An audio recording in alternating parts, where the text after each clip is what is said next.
লৌহ প্রস্তর যুগ থেকেই মানুষ তাদের সুবিধাজনক স্থান হিসাবে প্রাধান্য দিয়েছে তার বাড়িকে।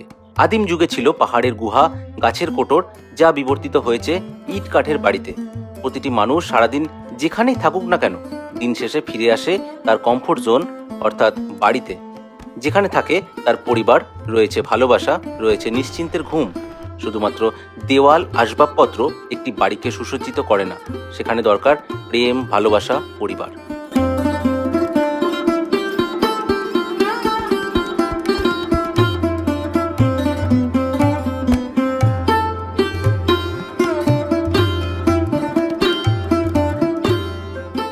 নমস্কার দর্শক বন্ধুরা, সবাইকে সুস্বাগতম আমার চ্যানেলে অর্থাৎ দ্য এক্সট্রো ইন্ডিয়ানি। দেখুন, এত বৃষ্টির কারণে সমস্ত স্কুল এখানে ছুটি দেওয়া রয়েছে।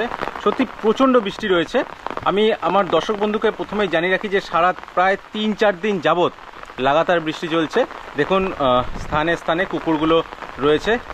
আর এই এক ভাই এখানে স্কুলেই থাকে এবং দেখতে পাচ্ছেন প্রত্যেকটি জায়গায় কুকুররা আশ্রয় নিয়েছে। পশু পাখিদের এখন আশ্রয়স্থল এইসব স্কুলগুলো। দেখুন, প্রত্যেকটি জায়গা প্রচণ্ড শ্যাওলা জমাতে, খুবই খারাপ অবস্থায়। দেখুন, একটি প্রাইমারি স্কুল মানে প্রাথমিক বিদ্যালয়ের একদম ভেতরের দিকটি চলে এসেছি। উনানটাতেই কিন্তু এখানকার যে সাধারণত মিড ডে মিল যদি হয় তো সেইখানকার রান্না। মানে আমার এই ভিডিও করার অর্থ হচ্ছে এইটাই যে সুন্দরবন বর্ষাতে ঠিক কেমন, মানে এত সুন্দর জায়গা বর্ষাতে ঠিক কেমন করাল মূর্তি ধারণ করে, সেটাই শুধু দেখানোর জন্য।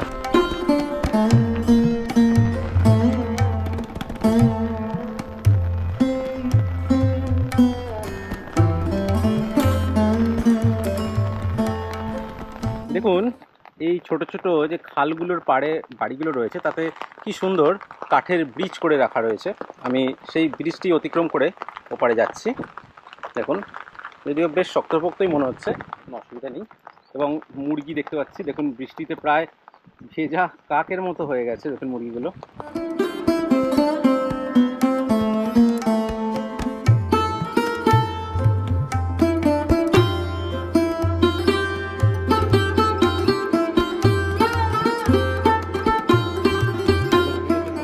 বাড়িঘর প্রায় তাঁবু টাঙিয়েই রয়েছে এবং পাশ দিয়ে এরকম খাল বয়ে যাচ্ছে। দেখুন, বর্ষার মধ্যে সুন্দরবনের বাড়ি ঘরগুলোর অবস্থা দেখুন। বাড়িতে কজন লোক আছে? 7 জন। অনেক বড় মানুষ তো, অনেকে। কে কে আছে? তাই না? দারুণ। দেখুন, দিদির একটি সুন্দর হাসির মুখ দেখে আমাদের সত্যি খুব ভিডিও করতে ভালো লাগছে। তো আমি জিজ্ঞেস করে নেবো যে বাড়িতে মাছের কাজ কেউ করতে যায় সমুদ্রে বা? আচ্ছা, মধু তুলতেও কেউ যায় না?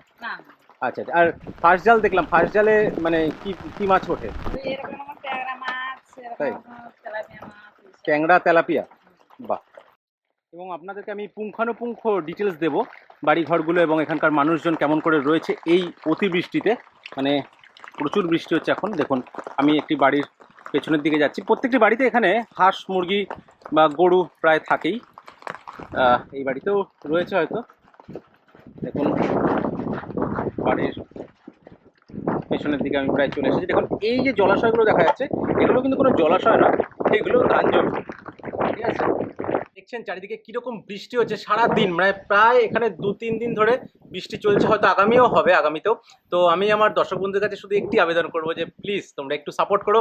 এই বৃষ্টির মধ্যেও তোমাদের জন্য আমি ভিডিও বানাতে সব সময় পিছপা হইনি। তো আগামীতে আরও নতুন নতুন দারুণ দারুণ ভিডিও নিয়ে আসবো, তোমরা প্লিজ সাপোর্ট করো।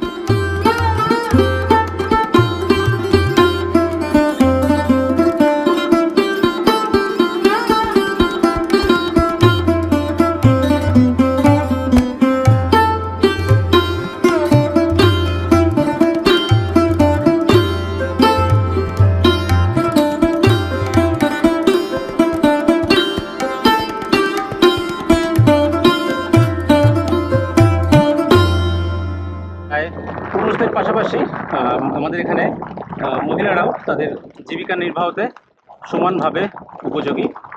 দেখুন, দিদির সাথে দেখা হলো, তিনি ধান রোপা করছেন খুব সুন্দরভাবে। দেখুন, যদিও প্রায় জল অনেকটা বেড়ে গেছে। দেখুন, দিদিকে জিজ্ঞেস করুন, দিদি কতটা জমি করছো তুমি? 1 বিঘা। 1 বিঘা জমি করছে দিদি, একাই করছে নাকি? আচ্ছা আচ্ছা। বাইরে কাজে গেছে অন্ধ। আচ্ছা আচ্ছা করতে হচ্ছে বাচ্চা নিয়ে বাচ্চা বাড়িতে ঘুমিয়ে দিয়েছি। আচ্ছা আচ্ছা। দেখুন একেই বলা হয় ওমেন্স এম্পাওয়ারমেন্ট। আমরা হয়তো ওমেন্স এম্পাওয়ারমেন্টের মধ্যে হয়তো আজকালকার দিনের যেসব কর্পোরেট বা সেই সব মেয়েদের কথাই শুধু ভাবি, শুধু এরকম ভাবলে ঠিক তা নয়। এখানকার যে মেয়েরা রয়েছে বা মহিলারা রয়েছে তারা তাদের বাড়িতে বাচ্চা রেখে এবং বাড়িতে কোনো গার্জেন নেই, তারা বাইরের কাজে গেছে, বাইরের রাজ্যে, অন্ধ্রপ্রদেশের কথা বললেন। তো সেই কারণে তিনি তার জমি 1 বিঘা জমি তিনি নিজেই পরিচর্যা করছে দেখুন, বা ধান লাগাচ্ছেন।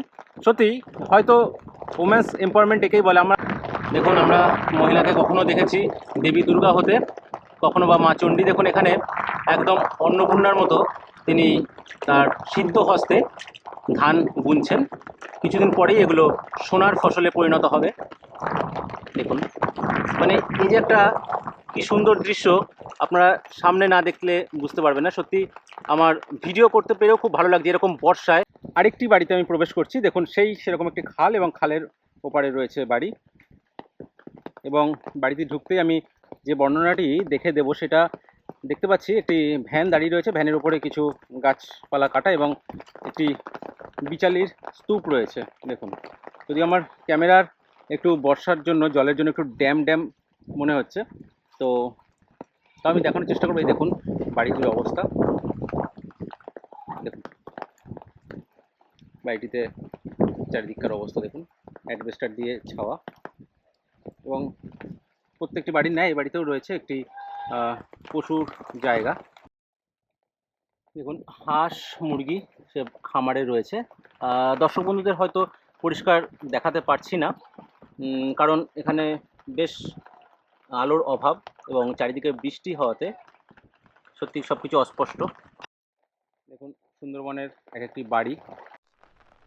দেখুন ওই দূরে কিছু বন্ধুরা রয়েছে, অর্থাৎ এরা এক একজন যোদ্ধা।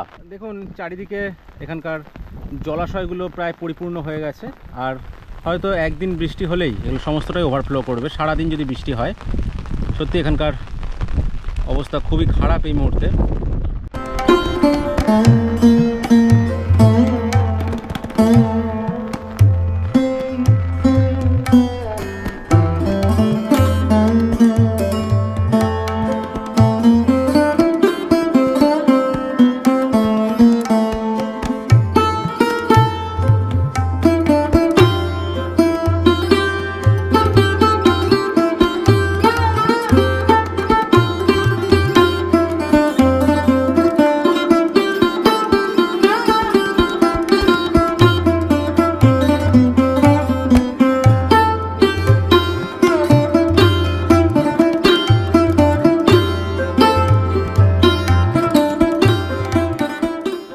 বন্ধুদের কাছে শুধু একটি রিকোয়েস্ট, যারা চ্যানেলে নতুন তারা প্লিজ সাবস্ক্রাইব করে রাখো, আর যারা চ্যানেলে আগে থেকে রয়েছে তারা বন্ধু বান্ধবের মধ্যে শেয়ার করে দিও। আর সবসময় বলবো একটি কথা, যে তোমাদের ভালোবাসা, তোমাদের সাপোর্ট ছাড়া এগোনো একদমই সম্ভব নয়। আমার কাছে ড্রোন ছিল বা অন্যান্য ক্যামেরা, অন্যান্য গ্যাজেটও ছিল, তো আশা করি তো এই বৃষ্টির মধ্যে এরকম দেখানো সত্যিই সম্ভব নয় একেবারেই। আর অনেকে হয়তো প্রশ্ন থাকতে পারে যে আমি এই বৃষ্টির মধ্যে কী করে এই ভিডিওটি করছি। এটা গোপ্রো হিরো 10-এ করছি। এটা কমপ্লিটলি বলবো না যে ওয়াটারপ্রুফ, বাট ওয়াটার রেজিস্ট্যান্ট। তবে তাও মাঝে মধ্যে ক্যামেরা একটু হোয়াইট চলে আসছে ক্যামেরার মধ্যে মধ্যে, মানে ওই ফাঙ্গাস টাইপের কিছু একটা, তো মানে এয়ার টাইপের জমা হয়ে যাচ্ছে। তো অনেক সময় ভিডিও দেখতে একটু অসুবিধা হবে, তার জন্য আমি দুঃখিত, আন্তরিকভাবে ক্ষমা প্রার্থী। তো আগামীতে এরকম কোনো রকম প্রবলেম হবে না। আসলে বর্ষার জন্য একটু সমস্যা হচ্ছে। তো আজকের ভিডিও আর বেশি দীর্ঘ করব না।